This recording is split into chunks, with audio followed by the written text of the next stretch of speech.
या सगळ्याने एकत्र येऊन राजकीय सामाजिक चळवळीला उभं केलं पाहिजे या आमचा प्रयत्न होता.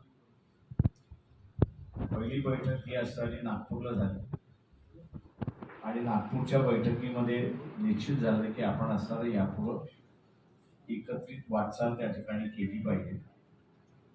दुसरी बैठक जी आहे